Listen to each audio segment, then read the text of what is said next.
اولاد نور العین ہیں، مدنی و ہاشمی. یہ اسٹیج پہ بیٹھے بیٹھے لکھنے کا بھی موقع نہیں ملا، یہ 4 مصرے ذہن میں آئے. اولاد نور العین ہیں. سو رہے ہیں کیا آپ؟ تو بولیے نا، مدنی و ہاشمی. سبحان اللہ. بے چین دل کے چین ہیں مدنی و ہاشمی. ماں باپ ایک، پیر ایک، گھر بار ایک ہے. ایسے حسن حسین ہیں مدنی و ہاشمی. سبحان اللہ سبحان اللہ.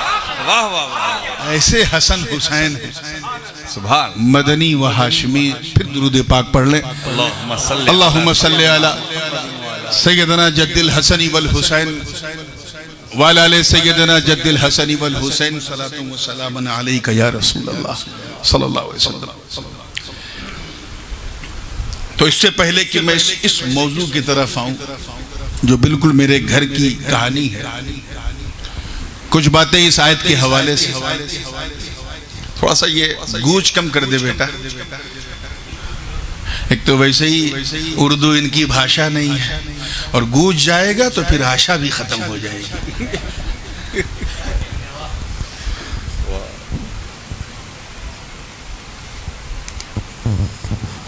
ان الذین آمنوا وعملوا الصالحات سیجعل لهم الرحمن ودا.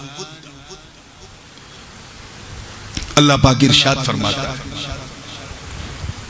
بے شک وہ لوگ جو ایمان لائے. پہلی کنڈیشن کیا؟ بولیے. those who accepted Islam, believed. جو ایمان لائے اور بھلے یعنی اچھے کام کیے، ان قریب اللہ تعالی انہیں ود عطا فرمائے گا، یا ود ان کے لیے کر دے گا.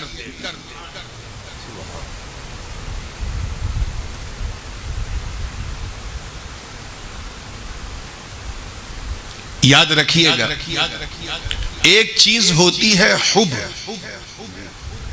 اور ایک ہے ود. کیا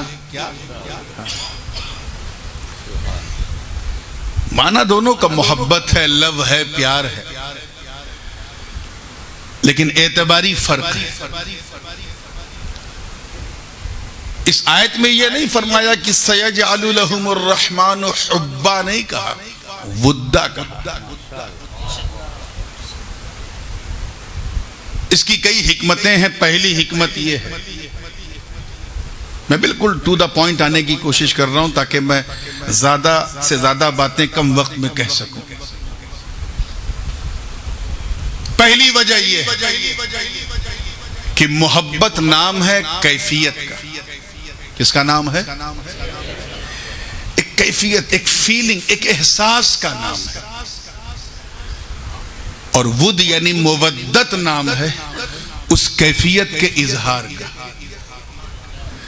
آپ چاہے قاموس پڑھیے، چاہے منجد پڑھیے، جتنی بھی شبد کوش اور لغت کی اور ڈکشنری کی کتابوں کو کھنگال ڈالیے، ہر لغوی نے سب سے پہلی تعریف یہی کی ہے. دونوں میں جو فرق ہے وہ یہ ہے کہ محبت نام ہے ایک احساس کا، ایک فیلنگ کا، اور مودت نام ہے اس فیلنگ کو ظاہر کرنے کا.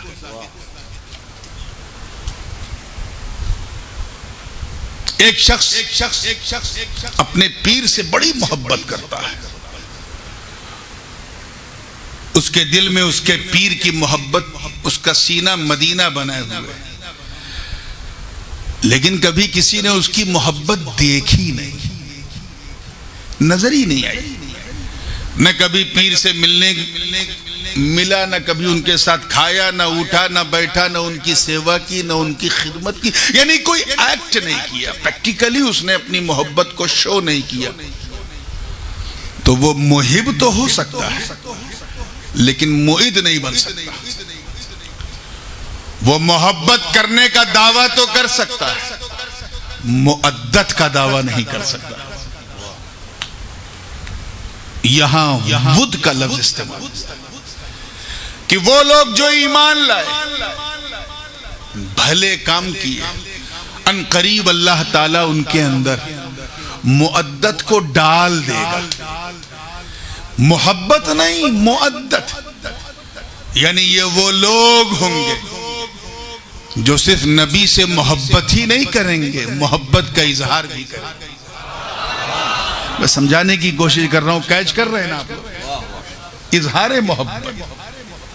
آپ محبت کرتے ہیں اور منہ سے زندگی بھر کچھ نہیں بولا تو صرف محبت ہی ہے، مودت نہیں ہے. مودت تبھی ہوگی جب اس محبت کا آپ اظہار کریں، یعنی پریکٹیکل وے میں آپ اس محبت کو ظاہر کریں. یہی مودت. تاریخ گواہ، چاہے میرے آقا کی مکی زندگی ہو یا مدنی زندگی ہو، ان نفوس قدسیہ کو پوری امت سلوٹ کرتی جنہوں نے حضور کی محبت میں کوڑے کھائے، لاٹھیاں کھائیں، ڈنڈے کھائے. پھر وہ چاہے بلال ہوں، چاہے خبیب ہوں، چاہے عمار ہوں، چاہے یاسر ہوں، چاہے ابو بکر ہوں، چاہے بدر والے، احد والے، خیبر والے، خندق والے. انہوں نے کیا کیا؟ صرف محبت نہیں کیا، مودت کیا. They shown how they have loved towards Holy Prophet صلی اللہ علیہ وسلم. انہوں نے ظاہر کیا. اتہاس گواہ ہے میرے دوستوں کہ بدر و حنین کی جنگ ہے. توجہ چاہوں گا. اب مجھے لگتا ہے آپ کو گرمانے کے لیے سیدھے وہ نیا والا جو ایکسپریس وے بنا ہے نا اس پہ آنا پڑے گا. اب اسے لیکچرر والی گفتگو نہیں چلے گی. میں نے تو سوچا تھا کہ آج تقریر نہیں کرنا ہے، کچھ باتیں بتانا ہے، مگر آپ کی عادت ہی پڑی ہوئی ہے تو میں آ رہا ہوں اسی طرف جدھر آپ کا دل اٹکا ہوا ہے. توجہ ہے، پوری زندگی کے ساتھ، پورے ہوش کے ساتھ. اب اگلے جملے کو دل تھام کے سننا. یہی وجہ کہ بدر و حنین میں میرے آقا کے صحابہ نے وہ کردار دکھایا. صرف محبت نہیں بلکہ ایسی مودت کی مثال پیش کی کہ سامنے اپنے کافر رشتہ داروں کے خلاف تلوار اٹھا لیا. ادھر چاچا ہے، ادھر بھتیجا ہے، ادھر پھپھا ہے، ادھر بھتیجا ہے، ادھر ماما ہے، ادھر بھانجا ہے، ادھر بھی رشتہ دار، ادھر بھی رشتہ دار. مگر اظہار محبت دیکھو، صحابہ کی نبی کے لیے مودت دیکھو کہ بدر و حنین میں اپنے کافر رشتہ داروں کے مقابلے تلوار نیام سے نکال کر یہ ثابت کر دیا کہ رشتہ داری اور ہے، مصطفیٰ کی وفاداری اور ہے. نعرہ تکبیر، نعرہ رسالت، حضور تاج العلماء.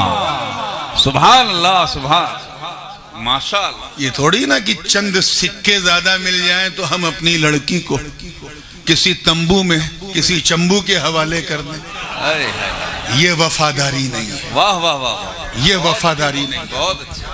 آج اگر حضور شیخ الاسلام اور غازی ملت کی خدمات جلیلہ کا اس ناحیے سے، اس طرف سے اگر تجزیہ کیا جائے تو سن 63-64 میں جب شیخ الاسلام نے یہاں قدم رکھا، یہی صورتحال وہابی آندولن پورے گجرات پر حاوی ہو رہا تھا. ہر طرف سے نانوتا امبیٹھا تھانہ بھون کی آواز گونج رہی تھی. حضور شیخ الاسلام احقاق حق اور ابطال باطل کر کے سب کو بتا دیا کہ اگر سچائی کا دامن پکڑنا تو اسد مدنی کے پیچھے مت چل، سید محمد مدنی کے پیچھے چل. سبحان. نعرہ تکبیر، نعرہ رسالت، حضور شیخ الاسلام، حضور شیخ الاسلام، شہزاد محدث اعظم ہند. سبحان اللہ. مودت کی ایک مثال اور دے دو. حضور اپنے کاشانے میں وضو کر رہے ہیں. کفار بھی جنگ کی تیاریوں سے پہلے جاسوس بھیجا کرتے تھے کہ جاؤ دیکھو مسلمانوں کی تیاریاں کیا ہیں، کتنا ان کے پاس تلوار ہے، کتنا نیزہ ہے، کتنی تیر ہے، کتنے گھوڑے ہیں، کتنے اونٹ ہیں، وغیرہ وغیرہ. آیا جاسوس، منظر دیکھا تو دیکھتا رہ گیا. دیکھا کہ حضور وضو فرما رہے ہیں صلی اللہ علیہ وسلم، اور صحابہ کرام شمع نبوت کا پروانہ بن کر حضور کے جسم سے زمین پر گرنے والے پانی کے قطروں کو زمین سے گرنے سے پہلے کیچ کر گئے، اور کیچ کرنے کا انداز ایسا کہ کوئی اسے لے رہا ہے، کوئی ایسے لے رہا ہے، کوئی لیفٹ سے کوئی رائٹ سے، پانی زمین پہ بہنے نہ پائے۔ کوئی اپنا دامن پھیلا رہا ہے، کوئی اپنا برتن پھیلا رہا ہے، کوئی اپنا کاسا پھیلا رہا ہے، کوئی اپنا ہاتھ، پانی ہاتھ میں آیا تو کوئی اپنی پلکوں پہ مل رہا ہے، کوئی پیشانی پہ مل رہا ہے، کوئی ہاتھوں پہ، کوئی سینے پہ، کوئی سر پہ۔ یہ منظر دیکھ کے وہ کافر جاسوس بالکل مدہوش ہو گیا، کپ کپانے لگا، تھر تھرانے لگا، الٹے پیر بھاگا۔ بخاری شریف مسلم شریف کی متفق علیہ حدیث صحیح ہے کہ اس نے جا کے اپنے سردار سے کہا، سردار چلو گھر چلتے ہیں۔ کیوں بھائی؟ گھر چلتے ہیں۔ کیا ہوا؟ جنگ کینسل کر دو۔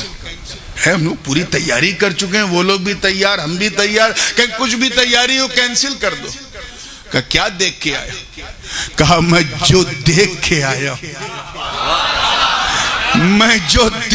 آیا ہوں، عزت اپنے انداز سے اس نے اپنے معبود کا تصور کر کے قسم کھائی اور کہا سن، میں نے بڑے بڑے شاہان عرب و عجم کو دیکھا، میں نے قیصر و کسریٰ کے ایوانوں میں ان کے بادشاہوں کو دیکھا، ان کے انویائی ان کو کیسا مانتے ہیں میں نے دیکھا، مگر سردار ابھی جو میں دیکھ کے آیا ہوں نہ پورے جیون میں کبھی دیکھا، نہ دیکھنے کی امید۔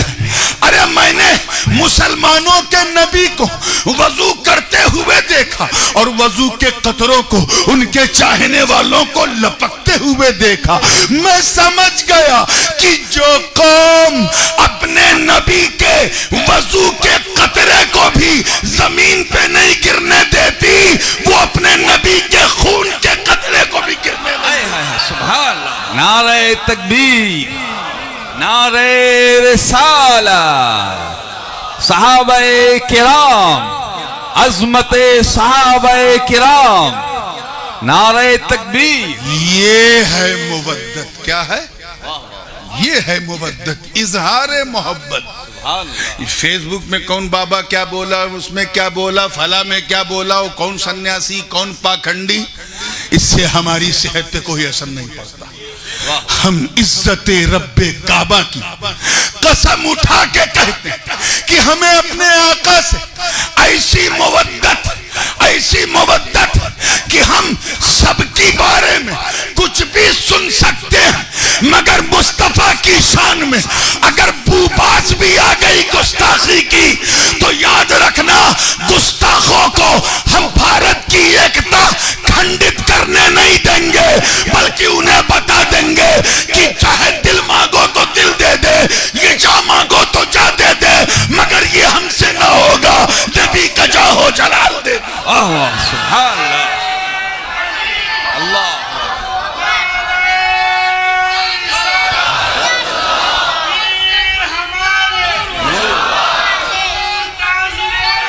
زندہ باد۔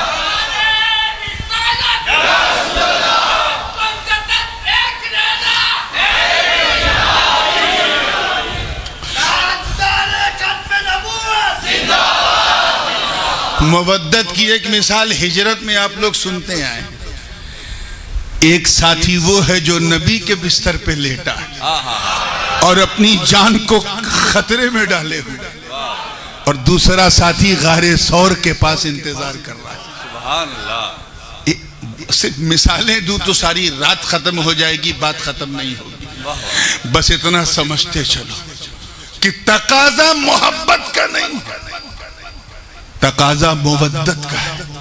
بے شک بے شک۔ اور یہ اتنی قیمتی چیز ہے کہ جب اللہ کے نبی نے تمام لوگوں کے درمیان اسلام کا پیغام عام کیا، نماز دیا، روزہ دیا، حج دیا، زکوٰۃ دیا، تمام نعمتوں سے سرفراز کیا، گمگشتہ راہوں کو منزل راہ دکھا دی، راہ منزل دکھا دی، بھٹکوں کو سہارا دے دیا، جو جنہیں خود نہیں پتا تھا ان بے خودوں کو خدا تک پہنچا دیا. جب سب کر دیا تو ادھر سے بھی تقاضا شروع ہوا, محبوب کچھ تو مانگ لو, تم نے کیا نہیں دیا.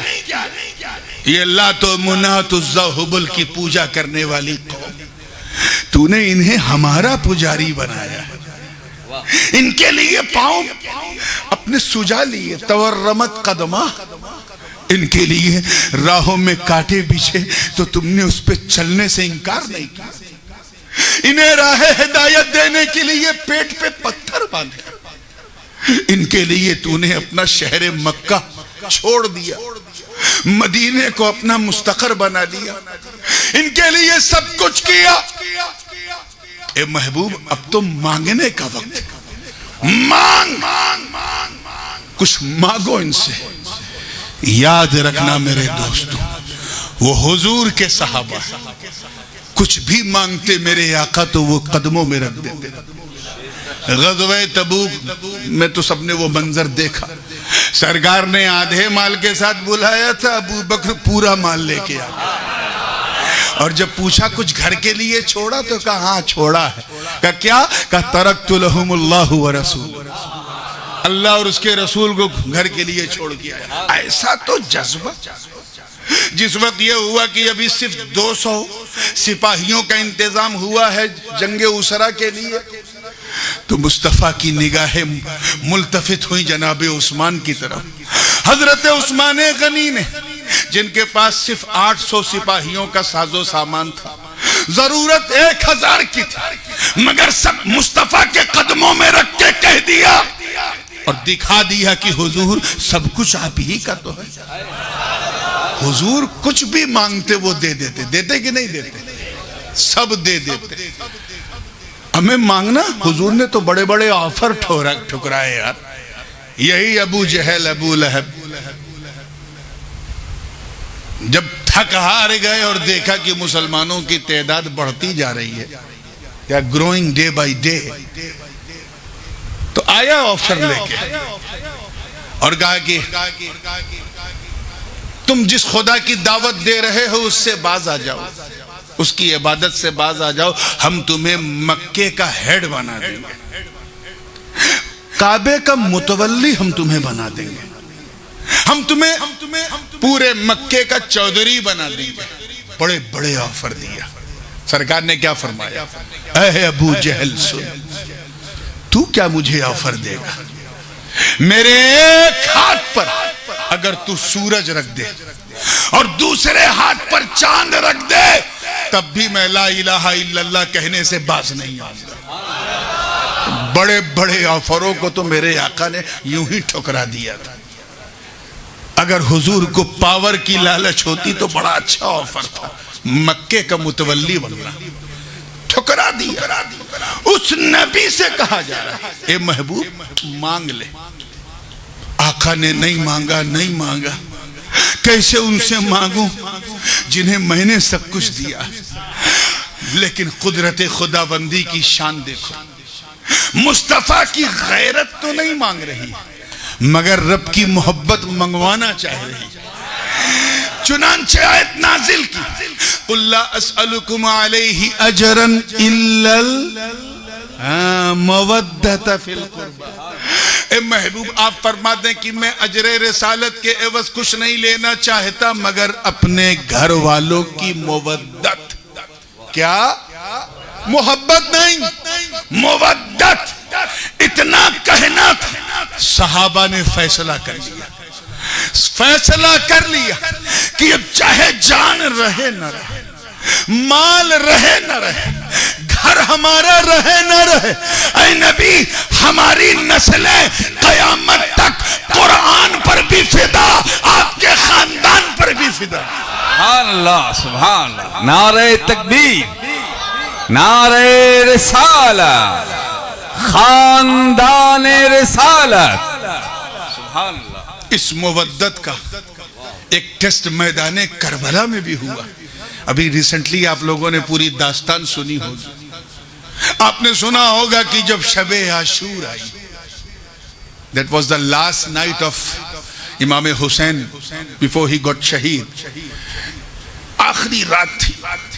حضور سیدنا امام حسین رضی اللہ تعالی عنہ وعلا جدہ علیہ السلام انہوں نے ایک میٹنگ کیا. بھوکے ہیں پیاسے ہیں مگر اپنے چاہنے والوں کی محبت ایسی کہ سب کو بلایا. اب سامنے حضرت حبیب بن مظاہر بھی ہیں, بنی اوشجا کے جوان ہیں, زہیر بن قین ہیں, حضرت عبداللہ بن عمیر ہیں, ابنائے جابر ہیں, برادران عباس ہیں. سارے کے سارے آوان و انصار اہل بیت سامنے کھڑے ہیں. امام حسین اسی لہجے میں کہتے دیکھو کل یوم عاشورہ. توجہ ہے کیا فرمایا؟ Tomorrow is going to be very significant day in the history of Islam.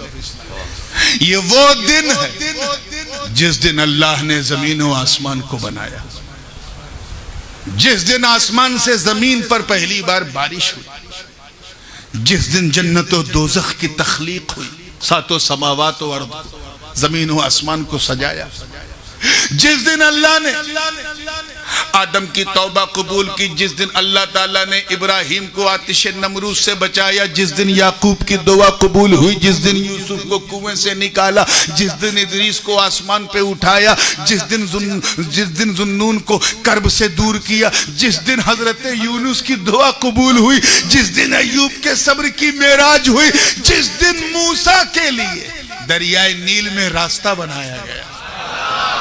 وہ دن ہے, وہ دن ہے. اور میں جانتا ہوں میرے رب نے اپنے محبوب کے لیے, اپنے محبوب کے محبوب یعنی حسین کے لیے اس دن کو چنا. کل میری شہادت کا دن ہے. اے میرے چاہنے والوں, تم لوگ مدینے سے مکہ پھر مکہ سے کربلا تک آ گئے, سرد و گرم سارا ماحول دیکھا, مسلم بن عقیل کی شہادت بھی سن لی, ان کے میزبان ہانی ابن عروہ کی شہادت بھی سن لی. آگے منزل کلیئر ہے کہ جو میرے ساتھ کھڑا ہوگا وہ شہید ہوگا. یاد رکھنا یزید کو حسین کا ہاتھ چاہیے, بس اس کو میری گردن چاہیے. وہ میری زندگی کا دشمن ہے, اسے تم لوگوں سے کوئی غرض نہیں. اس لیے میں نے تم سب کو اکٹھا کیا ہے کہ رات کے اندھیرے میں تم سب چلے جانا, مجھے چھوڑ کے چلے جانا, سب کے سب اپنے اپنے گھروں کو لوٹ جانا. میرے ساتھ اگر پوری رات گزار لی تو صبح کا سورج نکلتے ہی شہادت کا بگل بج جائے گا. میں گواہی دیتا ہوں, میرا رب گواہ ہے کہ تم سب نے میرا بہت ساتھ دیا. اے حر الریاحی, تم نے تو حد کر دی. یزیدی خیمے سے نکل کے بھوکے حسین کے خیمے میں آئے. میں تم سب سے وعدہ کرتا ہوں کہ تم سب کی طرف سے میں اللہ کے رسول کی بارگاہ میں, اپنے نانا جان کی بارگاہ میں تم سب کی سفارش بھی کروں گا, اپنے رب کی بارگاہ میں بھی کروں گا. مجھے تم سے کوئی شکایت نہیں ہے. Now you can leave me. بس ہم لوگوں کو چھوڑ دو اور اپنی اپنی جان کو بچاؤ. آج کے مرید ہوتے تو کہتے واہ میرا پیر کتنا بے مثال ہے, اسے ہماری جان کی کتنی پرواہ ہے. چلو اچھا, حضور قدم بوسی کرتا اور دعا دیتے ہوئے چلا جاتا, مگر وہاں محبت نہیں, مودت کا معاملہ اور اس کا اظہار کرنا. حضرت زہیر جو بڑے قداور پہلوان تھے کھڑے ہوئے, ان کے داہنے بازو پہ حبیب بن مظاہر, بائیں طرف حضرت حر الریاحی, اور تینوں نے ایک سر ایک لہجے میں کہا اے آقا حسین, اے میرے مولا حسین, اے میرے داتا حسین, اے میرے مالک حسین, ہمیں اگر آپ کو چھوڑنا ہوتا تو ہم آپ کے ساتھ آتے ہی نہیں. اگر آپ کو چھوڑنا ہوتا تو جب مسلم بن عقیل کی شہادت کی خبر سنی تھی تبھی ہم چلے جاتے, ہم یہاں تک نہ آتے. اب اس حال میں ہم آپ کو نہیں چھوڑ سکتے. ہم اپنے سروں پر کفن باندھ کے آئے اور یہ نیت کی ہے کہ ہمیں مودت کا حق ادا کرنا ہے. ہم جئیں گے بھی آپ کے ساتھ اور مریں گے بھی نعرہ تکبیر، نعرہ رسالت، سیدنا امام علی مقام، جانشاران امام شہید کربلا. سبحان اللہ. یہ ہے مودت، اظہار محبت. اور ایک معنی اس کا اور بھی کہ وہ لوگ جو ایمان لائے اور اچھے بھلے کام کیے، اللہ تعالی ان کے لیے ود کر دے گا، یعنی ان کی محبت کو لوگوں کے دلوں میں ڈال دے گا. اس کی بھی تاریخ لمبی. جس نے اپنا وقت، اپنا سمے، اپنا سب کچھ اللہ کے دین کے لیے دیا، اللہ تعالیٰ نے انہیں کہاں سے کہاں، کن کن مقامات پہ پہنچا دیا. عبد القادر جیلانی نے اپنے آپ کو وقف کیا، اللہ تعالیٰ نے انہیں غوث الاغواث بنا دیا، قطب الاقطاب بنا دیا، پیر پیرا میر میرا شاہ جیلا بنا دیا. حضرت بدیع الدین زندہ شاہ مدار نے حلب کی سرزمین کو چھوڑ کر یوپی کا جنگل چنا تو اللہ تعالیٰ نے انہیں عالم کا مدار بنا دیا. حضور خواجہ خواجگاہ ہند الولیت آئے رسول اپنا سنجر چھوڑ کر اجمیر کے بنجر میں آئے تو غریب نواز کو ایسا بنا دیا کہ جب لوگوں نے دیکھا تو نظر آیا کہ چہرہ تو خواجہ کا ہے، جلوہ آقا کا نظر آیا. سبحان اللہ. اور میرے اشرف نے، اب آؤ میں فیملی کی طرف اب آ رہا ہوں، میرے سلطان نے قدوۃ الکبریٰ غوث العالم محبوب یزدانی حضرت میر کبیر اوحد الدین سید اشرف جہانگیر سمنانی نے گھر نہیں، ماں باپ ہی کو نہیں، صرف فیملی کو نہیں، صرف اپنے شہر کو نہیں، صرف اپنی پراپرٹی کو نہیں، بلکہ اظہار محبت کرتے کرتے اس مقام پہ پہنچ گئے کہ سلطنت سمنان کو لات مارا، ہمیں اللہ نے وہ مقام عطا کیا اور ان کے تعلق سے لوگوں کے دلوں میں ایسا ود، ایسی محبت عطا کی کہ جب تک سلطنت سمنان کو نہ چھوڑا تھا سمنان کے سلطان تھے، جب چھوڑ دیا تو جہان کے سلطان ہو گئے. سبحان اللہ. نعرہ تکبیر، نعرہ رسالت، حضور تارک السلطنت مخدوم سلطان سید اشرف جہانگیر سملانی. نعرہ تکبیر. سمنا کا تخت چھوڑ کے غوث الورا ہوئے، یوں سلطنت کے ترک نے سلطان بنا دیا. سبحان اللہ. سبحان اللہ.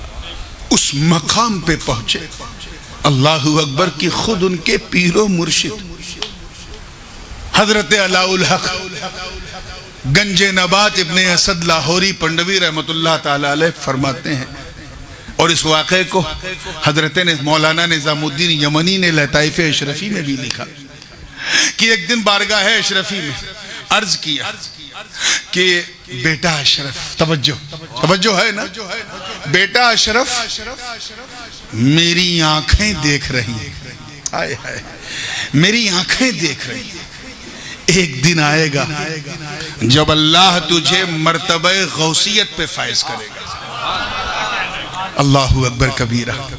یعنی کائنات کا نظام اور اس نظام کی ساری چابی اللہ تیرے ہاتھ میں رکھے گا. میری آنکھیں دیکھ رہی ہیں کہ اس دن تم سلطان الاولیاء اپنے زمانے کے بن کر لوگوں کو قطبیت کی چابی دو گے. میں اس لیے کہہ رہا ہوں کہ جب تمہیں وہ مقام حاصل ہو تو شاید میں اس دنیا میں اس وقت نہیں رہوں گا. اس وقت میرے بیٹے نور الدین جو حضرت مخدوم اشرف کے پیر زادے اور حضرت علاء الحق پنڈوی کے بیٹے، میرے بیٹے نور الدین کو تم قطب عالم بنا دینا. یہ کون کہہ رہا ہے؟ پیر کہہ رہا اپنے مرید سے. توجہ چاہوں گا. پیر کہہ رہا کہ جب تم اس مقام پہ پہنچنا تو بنگال کے بڑے بڑے قطب آئیں گے میرے جنازے میں.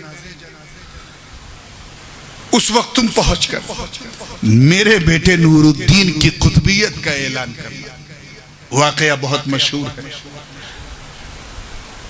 کہ جیسے ہی آپ کا وصال ہوا، الہام کے ذریعے مخدوم پاک کو اطلاع ہوئی، آپ سفر پہ نکلے اور پنڈوا شریف پہنچے، اور پہنچے تو دیکھا کہ تمام اقطاب جہاں اور بالخصوص اولیاء بنگالہ، اس وقت کا جو بنگال تھا وہ رنگون تک تھا، برما تک، اور شروع ہوتا تھا بہار سے۔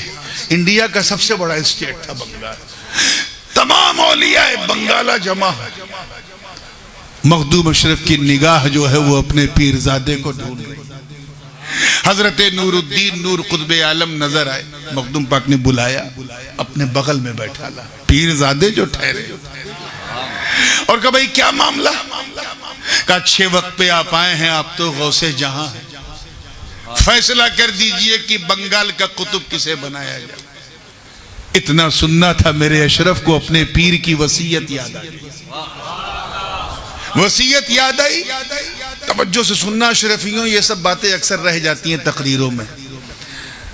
وصیت یاد آئی تو کہا اچھا ٹھیک ہے، کہا لیکن اس میں ایک کانٹیسٹ ہونا چاہیے تاکہ جو کیپیبل ہے وہی قطب بنے۔ سرکار مخدوم پاک نے کہا ٹھیک ہے۔ یہ سامنے جو ٹیلہ نظر آ رہا ہے، آج بھی اس ٹیلے کے نشانات پنڈوا میں ہیں۔ یہ جو ٹیلہ ہے، جو اپنی کرامت کے ذریعے اس ٹیلے کو زمین سے اکھاڑ دے، میں اسے بنگال کا قطب بنا دوں گا۔ ٹھیک ہے، لوگوں نے اپنا زور آزمانا شروع کیا، کرامتیں دکھا رہے ہیں اقطاب، اور میرے اشرف کی نظر اسی ٹیلے پہ ٹکی ہے۔ ٹیلہ ہلنے کا نام نہیں لے رہا، ہلنے کا نام نہیں لے رہا۔ کرامت پہ کرامت، کرامت پہ کرامت، مگر ٹیلہ ہلنے کا بولو۔ آخر میں نمبر آیا حضرت نور الدین کا، آپ نے کرامت کا اظہار کیا، ٹیلہ ابھی بھی نہیں ہلا۔ میرے اشرف کو جلال آیا، اور اسی پر جلال لہجے میں کہہ رہے، اے ٹیلے سن، نہیں دیکھتا تو اشرف جہانگیر کا پیرزادہ نور الدین۔ الفاظ مخدوم پاک کے کیا تھے؟ نور الدین نور قطب عالم تجھے آواز دے رہا ہے۔ اتنا کہنا تھا، ٹیلہ جڑ سے اکھڑ کے میرے نور قطب عالم کے قدموں میں۔ سبحان اللہ، نعرہ تکبیر، نعرہ رسالت، علماء اہل سنت، آبروء اہل سنت۔ ایسا کمال، میں کوشش کر رہا ہوں ان باتوں کو رکھوں جو آپ جو سننے سے رہ جاتے۔ ایک دن حضرت مخدوم پاک اپنی خانقاہ میں تھے اور لنگوٹ کس رہے تھے۔ پرانے زمانے میں مشائخ کو سب سے پہلے یہ تعلیم دی جاتی تھی کہ اندر کچھ ٹائٹ پہنا کرو تاکہ نفس پہ کنٹرول رہے۔ تو لنگوٹ کس رہے تھے، پیر و مرشد کا سامنے سے گزر ہوا۔ بحر زخار میں بھی یہ واقعہ موجود ہے، میرۃ الاسرار میں بھی ہے، اور لطائف اشرفی میں تو ہے ہی۔ حضرت شیخ علاؤاللہ پنڈوی نے جیسے ہی دیکھا، کہا اشرف کیا کر رہے ہیں؟ کہا حضور اپنی لنگوٹ کس رہا ہوں۔ لنگوٹ سمجھے نا، انر ویئر ہوتا ہے وہ ٹائٹ والا، کپڑے والا، اسے کس رہا۔ پتہ نہیں کس کیفیت میں تھے حضرت علاؤالحق پنڈوی، کہا ہاں مضبوطی سے کس لینا، اور خیال رہے ایسا کسنا کہ کھلنے نہ پائے۔ اتنا کہا میرے اشرف سمجھ گئے، اشارہ دے دیا پیر نے کہ ساری زندگی مجرد رہنا ہے، شادی نہیں کرنا۔ دیکھیں کیسے کیسے اشارے ہوتے تھے، سمجھ گئے کہ میرے پیر نے اشارہ دے دیا ہے کہ تجھے اپنی زندگی کو وقف کر دینا ہے دین کے لیے۔ شادی کرو گے تو بچے بھی ہوں گے، فیملی ہوگی تو پھر تم فیملی دیکھو گے یا مصطفیٰ کا دین، وہ بھی مقام غوثیت پہ؟ اشارہ سمجھ گئے۔ چند سال گزرے تھے کہ اچانک دل میں خیال آیا کہ چلو میں تو شادی نہیں کروں گا، مگر میرا خاندان کیسے چلے گا، میرا کچھوچھا کیسے بسے گا؟ تو جانیہ جہاں گشت سفر کیا پورے عرب کا، اور کرتے کرتے بغداد پہنچے۔ ایک روایت میں سیریا ہے، لیکن حقیقت یہ ہے کہ سیریا نہیں، بغداد پہنچے، اور وہاں اپنی خلیری بہن کے بھانجے کو دیکھا جن کا نام عبد الرزاق ابن عبد الغفور الجیلانی تھا. اور وہ جو پرانا بغداد ہے، جو لوگ بغداد جاتے ہیں، شورجر کا علاقہ جہاں جیلانی سادات کا پورا محلہ آج بھی آباد ہے، اسی محلے میں ان کا گھر تھا. حضرت مخدوم پاک کئی مہینوں تک بغداد میں رہے اور وہ حضرت عبد الرزاق ان کی خدمت میں رہے. مخدوم اشرف کو ان کی خدمت پسند آئی اور حضرت عبد الرزاق کو ان کی صحبت پسند آئی. اتنے جب جانے کا وقت آیا تو بے چین ہو گئے، رونے لگے. کہا نہیں، میں ماموں جان کو چھوڑ نہیں سکتا، مجھے ماموں جان کے ساتھ بھیجیے. آخر میں بہن نے کہا اشرف جاؤ، میں نے اپنا دودھ معاف کیا بچے کے لیے، میں یہ بچہ تیرے حوالے کر رہی، تو اسے اپنی اولاد بنا. اور وہ حضرت غوث اعظم کے بیٹے کے بیٹے کے بیٹے کے بیٹے کے بیٹے کے بیٹے، 8ویں پشت میں حضرت عبد الرزاق نور اللہ، انہیں لے کے آئے، اپنی صحبت میں رکھا، خود عالم بنایا، خود حافظ بنایا، خود فاضل بنایا، سب کچھ خود بنایا. اس کے بعد خود شادی بھی کی، بہو بھی خود منتخب کیا، اور سب جب ہو گیا تو یہ کہا کہ جس طرح میرے نانا جان سید المرسلین صلی اللہ علیہ وسلم کی نسل صلب علی سے چلی ہے، اے نور العین اشرف جہانگیر کی نسل تیری صلب سے چلی ہے، تیری صلب سے چلے گی. ہفتے دن گزرتے رہے. ایک دن مخدوم پاک نے دیکھا کہ وضو کر کے وہ اٹھے اور حضرت عبد الرزاق نور العین ان کے وضو کا بچا ہوا پانی چھپ کے پی رہے تھے. توجہ، پہلے وہ مٹی کا ہوتا تھا نا، بدھنا، برتن، لوٹا، کیا کہتے ہیں آپ، چمبو، جو بھی، چمبو نہ کہو یار، کچھ اور کچھ اچھا سا کہو. ہاں لوٹا. ہاں تو وہ مٹی کا، مخدوم پاک اس سے وضو فرماتے تھے. حضرت عبد الرزاق نور العین کیا کرتے تھے، جب سرکار اٹھ جاتے تھے وضو کر کے تو جتنا پانی بچا رہتا تھا اسے کھڑے ہو کے زمزم کی طرح پی جاتے تھے. ایک دن سرکار کی نظر پتہ نہیں کیسے پڑ گئی. حضرت اعلیٰ حضرت اشرفی میں رحمت اللہ تعالیٰ علیہ بھی اس واقعے کو صحائف اشرفی میں بڑے دل پذیر انداز سے لکھتے ہیں. فرماتے ہیں نظر پڑی تو مسکرائے اور اس کے بعد بلایا، کہا ادھر آؤ، ادھر آؤ. پہنچے گا، جی ماموں جان کیا بات؟ کہا یہ میرے وضو کا بچا پانی تم نے پیا؟ کہا جی حضور پیا. کہا آج ہی پیا ہے یا اس سے پہلے بھی پیتے آئے ہو؟ کہا حضور میں تقریباً 12 سال سے پی رہا ہوں. اللہ، کتنے سال سے؟ فجر میں بھی پیتا ہوں، ظہر میں بھی پیتا ہوں، عصر میں بھی پیتا ہوں، مغرب میں بھی پیتا ہوں، عشاء میں بھی. 12 سال سے. اور ایک روایت 22 کی بھی ہے، لیکن وہ اس کو اشرفی میں رحمت اللہ تعالیٰ علیہ نے 12 والی کو ترجیح دیا کہ یہ اصح ہے. 12 سال اتنا سننا تھا میرے اشرف کے چہرے پر جلال اور جمال کا ایک مشترکہ رنگ آیا اور اسی کیفیت میں ایک وجد آیا اور برجستہ کہا 12 سال سے تو یہ آب حیات پی رہا ہے. آب حیات باؤنسر ہو گیا ہوگا، امرت پی رہا. اپنے وضو کے پانی کو، بچے ہوئے پانی کو میرے اشرف کیا فرما رہا ہے؟ امرت. کیا؟ آب حیات، جیون پردان کرنے والا پانی. 12 سال سے یہ آب حیات. کہاں حضور 12 سال سے پی رہا ہوں. اتنا سننا. اٹھا کے دیکھو بحر زخار، لطائف اشرفیہ، برکات چشتیہ، مرۃ الاسرار، صحائف اشرفی، تحائف اشرفی، یہاں تک کہ ایک دیوبندی مصنف مولوی اطہر مبارک پوری نے اپنی کتاب دیار پورب میں بھی لکھا اس واقعے کو کہ اتنا کہتے ہوئے مخدوم نے ہاتھ اٹھایا اور پرجلال لہجے میں رب کی بارگاہ میں عریضہ پیش کیا. عرض کیا باری تعالیٰ گواہ رہنا، توجہ رہے، گواہ رہنا، یہ میرے نور العین نے 12 سال تک میرے وضو کا بچا ہوا پانی پیا ہے. اس نے یہ آب حیات پیا ہے. اے اللہ، اس آب حیات کی برکتیں نور العین اور اس کی نسل میں قیامت تک جاری رکھنا. میں پھر دوہرا دوں نور العین اور اس کی نسل میں قیامت تک جاری رکھنا، اور ان کو وہ شہرت و عزت دینا کہ یہ جہاں جہاں جائے فیضان اشرفی لٹاتے جائے. نعرہ تکبیر، نعرہ رسالت، فیضان مخدوم سولانی، حضور تاج الدین عبدالرزاق، حضور سیدنا نور العین خان واد اشرفیہ. عزیزان ملت، ایسی شہرت ملی اس خانوادے کہ 700 برس ہو گئے، ہر دور میں اولیاء کی آمد و رفت ہوتی رہے، علماء آتے رہے.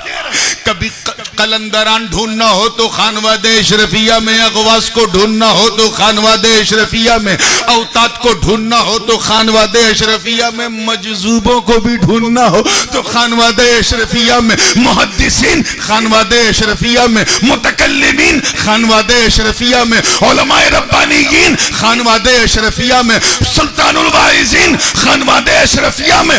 اور اسی خاندان میں ہم شبیہ غوث اعظم اعلیٰ حضرت اشرفی میاں آئے، وہ اشرفی جن کے چہرے کو دیکھ کر وقت کے امام نے کہا تیری مہما کا بکھانت ہے رضا. شیخ جہاں تورا مکھ دیکھ کر یس بولے رضا.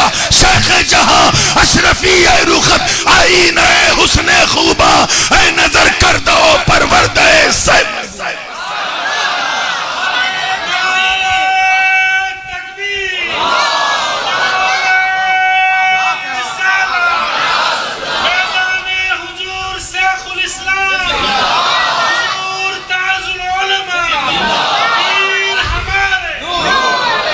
اسی خانوادے میں وہ اعلیٰ حضرت اشرف کہ جس وقت فتنہ شدھی چل رہا تھا. کیا چل رہا تھا؟ شدھی کا فتنہ، شدھی کروڑ والا. آج اس کا نام بدل گیا ہے، اس کو گھر واپسی کہتے ہیں. حالانکہ گھر وہ واپس ہو جو گھر سے نکلا. ہم تو کل بھی آدم کے گھر میں تھے، آج بھی آدم کے گھر میں، اور ان کا گھر کیا ہے؟ لا الہ الا اللہ. وہ تو جو نکل گئے انہیں آنا چاہیے نا. ہم تو کل بھی وہیں تھے. توجہ چاہوں گا، آج میرا موڈ بڑا اچھا ہے، میں ادھر نہیں جانا چاہ رہا ہوں، بالکل زندگی کے ساتھ تیار ہے. فتنہ شدھی اڑیسہ بنگال میں اس کا اثر بہت زیادہ تھا. ایک گاؤں میں اعلیٰ حضرت اشرفی پہنچے تو پورے کے پورے گاؤں گھر واپسی کا فتنہ پھیل چکا تھا. انگریزوں کا زمانہ تھا، ٹیررزم عام چرم پہ تھا. ڈیوائیڈ اینڈ رول کی پالیسی انگریز کھیل رہے تھے. اسی میں برادران وطن کو ورغلانے کے لیے فتنہ شدھی کو ہوا دے دی. لوگ پریشان. تو گاؤں میں 3-4 لوگ بچے تھے جو ڈھنگ کے مسلمان تھے، حضرت کے مرید تھے. وہ آئے گا حضور فتنہ پھیل گیا، کیا کرنا حضور؟ دعا کر دیجئے. کہ دعا نہیں، ڈولی لاؤ. کیا فرمایا؟ ڈولی سمجھے؟ پالکی. پالکی کہا حضور کیوں کہ لے آؤ. پالکی ہے. سیرت اشرفی کا مصنف لکھتا ہے کہ اعلیٰ حضرت ہم شبیہ غوث اعظم سرکار ابو احمد علی حسین اشرفی جیلانی اس پر بیٹھے. اور یہ کون ہیں؟ میرے دادا حضور محدث اعظم ہند کے سگے نانا، اور میرے پیر و مرشد حضور مخدوم المشائخ سرکار کلہ کے سگے دادا. میری دادی کے دادا ہیں اور میرے دادا کے نانا. تو بالکل مجھے بیٹھالا گیا. میں اس وقت کو کیا کہوں جس وقت حضرت اشرفی میاں بیٹھے. اتہاس گواہ کہ سرکار نے کہا مجھے بس گاؤں میں اس طرح گھماؤ کہ ہر گھر کے سامنے سے میری ڈولی گزر جائے اور کچھ نہ کرنا. مزدور شروع ہوئے، مریدین جو 4-5 تھے انہوں نے اٹھایا اور گھمانا شروع کیا. مورخ لکھتا ہے کہ اشرفی میاں کی پالکی گاؤں میں گزرتی رہی. جس گھر سے گزر رہی تھی وہاں لوگ اشہدو اللہ الہ الا اللہ واشہدو ان محمد عبدہ ورسولہ رسول پڑھ. نعرے تکبیر، نعرے رسالت، فیضان مخدوم سمنا. وہ ہیں ہم شبیہ غوث اعظم، انہی کے بیٹے سلطان الواعظین احمد اشرف. ایسے خطیب ایسے خطیب ایسے خطیب کہ جب مشہور ہے کہ جب معراج کا واقعہ سلطان الواعظین احمد اشرف رحمت اللہ علیہ بیان کرتے تھے اور جب منظر کھینچتے تھے اور کہتے تھے حضور اوپر گئے تو سننے والے اپنی گردنوں کو اوپر کر لیتے تھے دیکھنے کیسے گئے. ایسا منظر کھینچتا تھا. وہ یہ کون ہیں؟ سلطان الواعظین سرکار کلا کے والد ہیں اور میرے دادا محدث اعظم کے سگے ماموں بھی ہیں، سسر بھی ہیں اور ان کے پیر و مرشد بھی ہیں. ایسا مقام ملا عالم ربانی واعظ لاسانی کو، سلطان سید احمد اشرف کو، کہ میرے سید کو بھی یہ کہنا پڑا، محدث اعظم کو بھی کہنا پڑا احمد اشرف کے لیے کہ احمد حق نما دیا، اشرف باخدا دیا، مجھ کو میرے کریم نے پیر بہت بڑا دیا. انہی کے صاحبزادے سرکار کلا ہیں. تفصیل میں جانے کا وقت نہیں. حضور سرکار کلا کا تو معاملہ یہ ہے کہ صرف ایک جلسہ انہی کے نام پہ ہو، تب جا کے 1.5-2 گھنٹے میں اپنے مرشد کی بات کر سکتا ہوں. بس اتنا سمجھ لو کہ مادر زاد ولی جس کا بچپن ایسا ہو، سوچو اس کا بچپن کیسا ہو. وہ سرکار کلا جن کے پاس محدث اعظم نے اپنے سارے بچوں کو بھیج دیا. حضور شیخ الاسلام فرماتے تھے کہ جب میں عالم بن کے آیا تو میرے دل میں چاہت آئی کہ میں اپنے ابا سے مرید ہو جاؤں محدث اعظم سے. جب بیعت ہونے گئے تو محدث اعظم نے فرمایا دیکھو اگر میری سنت پہ عمل کرنا تو میں اپنے ماموں سے مرید ہوا ہوں، تم اپنے ماموں سے مرید ہو جاؤ. اور اس طرح سے محدث اعظم کے سارے بچے، بچوں کے بچے سب سرکار کلا سے مرید ہو گئے.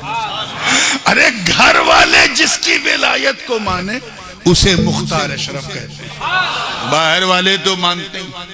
مگر اسی چمنستان اشرفیت میں ایک ایسا بطل جلیل پیدا ہوا جسے دنیا رئیس المتکلمین، عمدۃ المحدثین، امام المناظرین، سند المفسرین، ابو المحامد سید محمد محدث اعظم کہتی جو مسلک اہل سنت اور فکر امام احمد رضا کی چلتی پھرتی پاور مشین بنا، اور ایسی مشین بنا کہ فکر رضا کو کشمیر سے لے کے کنیا کماری تک اور بنگال کی کھاڑی سے لے کے کابل کی پہاڑی تک پھیلا دیا. دنیا پکار اٹھی کہ بریلی میں اعلیٰ حضرت کا قلم چل رہا تھا اور پورے بھارت میں محدث اعظم کا قدم چل رہا تھا. سبحان اللہ. نعرہ تکبیر، نعرہ رسالت، فیضان مخدوم سمنا، فیضان حضور محدث اعظم ہند. اور اللہ تعالیٰ نے ان کی خدمت کا صلہ ایسا دیا کہ انہی کے گھر میں کوئی ابو المحامد جیسا مجذوب کامل، کوئی حسن مصنع جیسا مفکر و مدبر، اور کوئی سید محمد مدنی جیسا سنیوں کا امام، فقیہوں کا امام پیدا کیا، اور کوئی سید محمد ہاشمی جیسا خطابت کا بیتاج بادشاہ عطا کیا.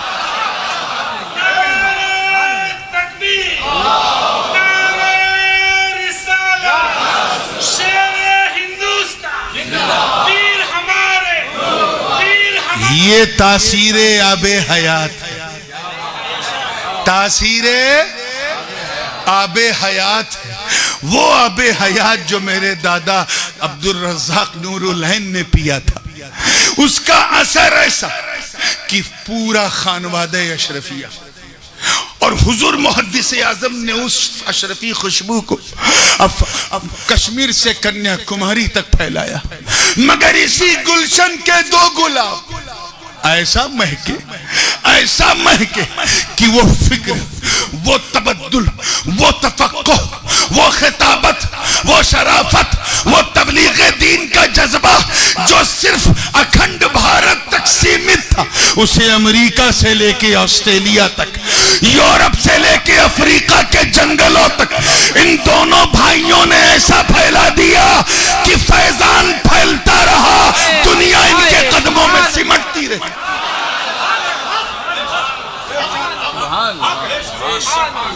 دنیا ان کے قدموں میں سمٹتی رہی، حاسدین اپنا کام کرتے رہے، ایک بال بھی سر کا جو ہے وہ بیکا نہیں کر پائے۔ تاریخ گواہ ایسا محقق کہ جب فتویٰ دیا تو کچھ لوگوں کو انیشیلی نہیں سمجھ میں آیا، کچھ کو 10 سال بعد سمجھ میں آیا۔ ویڈیو ٹی وی کا شرعی استعمال کچھ نے 15 سال میں سمجھ لیا، کچھ نے 20 سال میں، کچھ 25، کچھ 30 سال میں، کچھ آج تک نہیں سمجھے ہیں، انشاءاللہ آگے سمجھ جائیں گے، ان کے اچھے سمجھ جائیں گے۔ کسی کو 30 سال میں سمجھ میں آیا۔ میرے مدنی کی فکر دیکھو، سمجھا سب نے، محسوس سب نے کیا، اور اس میں وہ جماعت بھی شامل تھی جس نے صرف سمجھا نہیں بلکہ پروپیگنڈا، منفی نگیٹو پروپیگنڈا پھیلایا، اور بھارت سے لے کے پاکستان تک اور ادھر ڈھاکہ بنگلہ دیش تک ہر شہر میں ٹی ویوں کو چوراہے پہ لا کے توڑنے لگے اور کہنے لگے معاذاللہ کی مدنی میاں نے ایک نئی شریعت کی داغ بیل ڈالی ہے، جس کے منہ میں جو آیا بدتمیزی کا بازار گرم کر رہا تھا۔ کہیں وہاں سنا 4 ٹی وی توڑی گئی، کلکتے میں سنا 100 ٹی وی توڑی گئی، بمبئی کے بنڈی بازار میں 200 ٹی ویاں گھر سے نکال کے توڑی گئی۔ مقصد تھا شیخ الاسلام کی فکر کو ہلکا دکھانا، مقصد تھا خانوادہ اشرفیہ کے عروج کو زوال تک لے جانا۔ مگر ذرا شیخ الاسلام کی کرامت دیکھ، میں اسے کرامت کہتا ہوں، کرامت دیکھ کہ وہ جماعت جو گلی گلی، شہر شہر، نگر نگر گھوم کے لوگوں کے گھروں سے ٹی ویاں نکلوا کے توڑواتی تھی، جب اسے مسئلہ سمجھ میں آیا تو اس نے چینل بنایا، اور کرامت ہے کہ اس چینل کا نام مدنی چینل۔ سبحان اللہ، نعرہ تکبیر، نعرہ رسالت، فیضان مخدوم سمنا، کرامت حضور شیخ الاسلام۔ اسی لیے ہم لوگ کچھ کہیں تو فوراً ایکشن میں نہ ہو سکتا ہے 5 سال بعد سمجھ میں آئے گا، 10 سال بعد سمجھ میں آئے گا۔ یہ ہے تاریخ گواہ، مشربی زعم تعصب کی بلعجبیوں نے، مشربی زعم تعصب کی بلعجبیوں نے، ان فتنہ انگیزوں نے سلسلے عالیہ اشرفیہ کو ٹارگٹ کیا، ہماری سیادت پہ حملہ کیا، ان دونوں بھائیوں کو دال مدل، گمراہ گر تک کہنے لگے۔ 50,000 سے زیادہ زرخرید زکاة خوروں نے ان دونوں بھائیوں کے لیے بائیکاٹ کی مہم چلائی، مگر اتہاس ساکشی ہے، یہ کرامت ہے میرے اشرف کی کہ جنہوں نے بائیکاٹ کیا ان کا سماج نے بائیکاٹ کر دیا۔ نہ شیخ الاسلام پہ کوئی حرف آیا، نہ غازی ملت پہ بھی حرف۔ نعرہ تکبیر، نعرہ رسالت، خاندان شیر خدا، خانواد اشرفیہ، حضور شیخ الاسلام، حضور غازی ملت۔ میرے والد صاحب کو محدث اعظم ان کے بچپنے میں والد صاحب کے بادشاہ کہہ کے پکارتے، اور کبھی جلال آ جائے تو بشہوا کہہ دیتے تھے۔ کسی نے ٹوکا کہ حضرت یہ آپ اس 14-15 سال کے بچے کو بادشاہ کہہ رہے؟ اب میں تو نہیں رہوں گا، لیکن دیکھنا یہ میرا سب سے چھوٹا بیٹا، یہ جہاں بیٹھے گا بادشاہ نظر آئے گا۔ یہ ہے، اور ایسی محبت ان دونوں بھائیوں کی، محبت امت کے دل و دماغ میں ایسی اللہ نے ڈالی ہے، ایسا ود عطا کیا ہے، ایسی چاہت عطا کی کہ بائیکاٹ کرنے والوں کا بائیکاٹ ہونے لگا، الٹی سیدھی بکواس کرنے والوں کو مسجدوں سے نکال دیا گیا، بے بنیاد الزامات لگا کر خط کو وائرل کرنے والوں کو لوگوں نے سلام کرنا چھوڑ دیا، مگر شیخ الاسلام کا علم کا سکہ اور غازی ملت کی خطابت کا سکہ 12 بجے کے سورج کی طرح کل بھی چمکتا رہا، آج بھی چمکتا رہا۔ نعرہ تکبیر، نعرہ رسالت، فیضان مخدوم سمنا۔ اللہ کے رسول علیہ السلام کی حدیث ہے کہ جب اللہ تعالیٰ کہ بندوں میں کوئی بندہ اپنے فرائض و نوافل و واجبات یعنی اپنی فرما برداری سے اللہ کو راضی کر لیتا ہے تو اللہ تعالیٰ اس کے تعلق سے ود پیدا فرما دیتا ہے، دوسروں کے دل میں اس کا وقار بڑھا دیتا ہے، محبت کو بڑھا دیتا ہے، اور جناب جبرائیل کو حکم دیتا ہے، اے جبرائیل اب جاؤ اعلان کر دو، ان اللہ یحب فلانا فاحبوہ۔ جبریل اعلان کرتے ہیں کہ اے لوگوں اس بندے کو ہلکے میں نہ لو، اللہ اس سے محبت کرتا ہے، تم اس سے محبت کرو۔ تو یار جسے اللہ رکھے اسے کون چکھے۔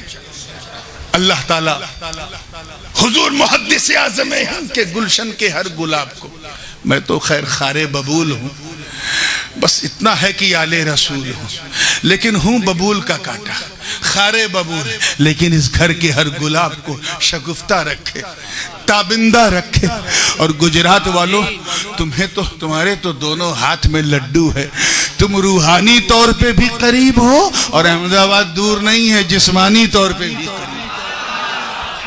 بس اس چیز کو اپنے ذہن کا حصہ بناؤ کہ اللہ نے انہیں ہمارے لیے چنا ہے، ان کا انتخاب ہمارے لیے کیا ہے، تو اب جب ہمارے علاقے کے لیے چنا ہے تو ہم پھر کسی اور کی نہیں سنیں گے، ہم اسی کی سنیں گے جس کو سن کے ہم سنی بنے۔ آج کے پرسپیکٹیو میں اس چیز کو سمجھنا بہت ضروری ہے۔ آگے کے جو معاملات ہیں گھریلو میرے منہ سے اچھا نہیں لگتا، میں میاں مٹھو بن کے میں اپنے گھر کی، اپنے ابا کی، اپنے چچا کی، تایا کی تعریف کروں، اس کے لیے کبھی مولانا غلام حسین صاحب کو بلائیے گا، ان کو بھی سب پتہ ہوگا، یہ بیان کریں گے، میں سن لوں گا انشاءاللہ۔ وآخر دعوانا ان الحمدللہ رب العالمین۔ السلام۔